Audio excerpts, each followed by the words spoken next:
Elden Ring draws inspiration from many sources. One source of inspiration, noted by the Elden Ring lore community, is the tradition of European alchemy. In researching this topic, I've discovered a text that immediately bears strong resemblance to the people, places, and stories of Elden Ring.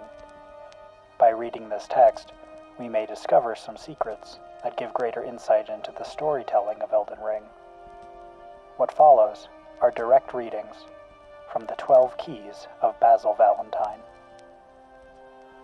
The fourth key. All flesh that is derived from the earth must be decomposed and again reduced to earth. Then the earthly salt produces a new generation by celestial resuscitation.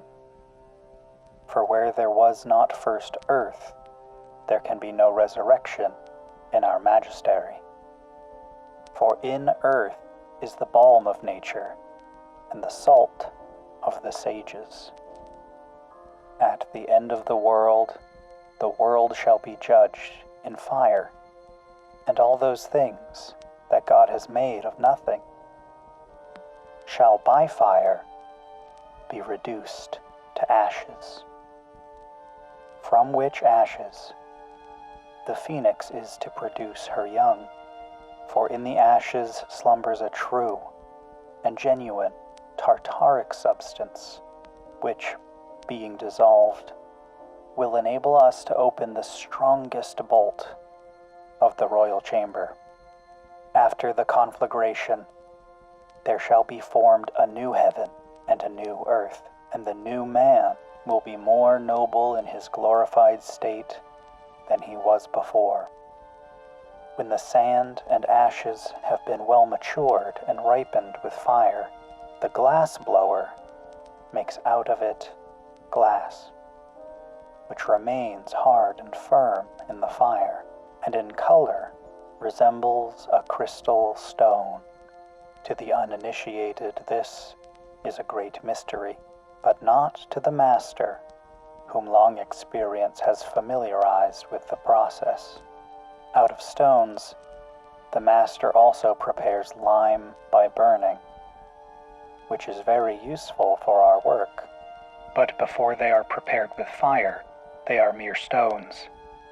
The stone must be matured and rendered fervent with fire, and then it becomes so potent that few things are to be compared to the fiery spirit of lime. By burning anything to ashes, you may gain its salt. If in this dissolution the sulfur and mercury be kept apart and restored to its salt, you may once more obtain that form which was destroyed by the process of combustion. This assertion the wise of this world denounce as the greatest folly, and count as a rebellion, saying that such a transformation would amount to a new creation, and that God has denied such creative power to sinful man.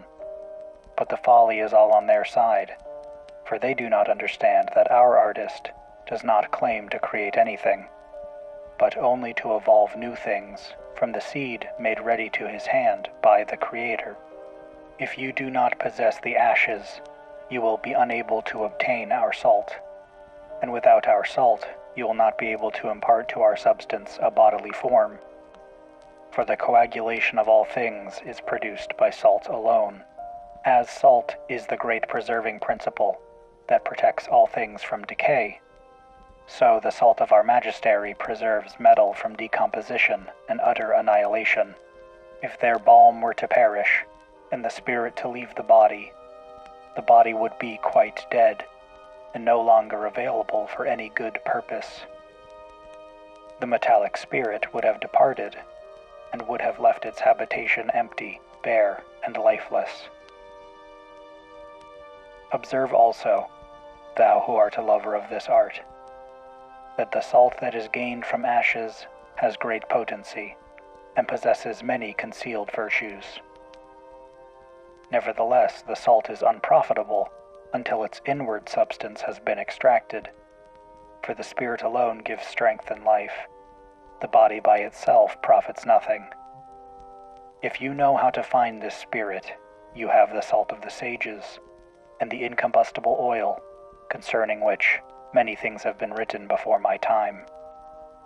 Although many philosophers have sought for me with eagerness, yet very few succeed at length in finding out my secret virtue.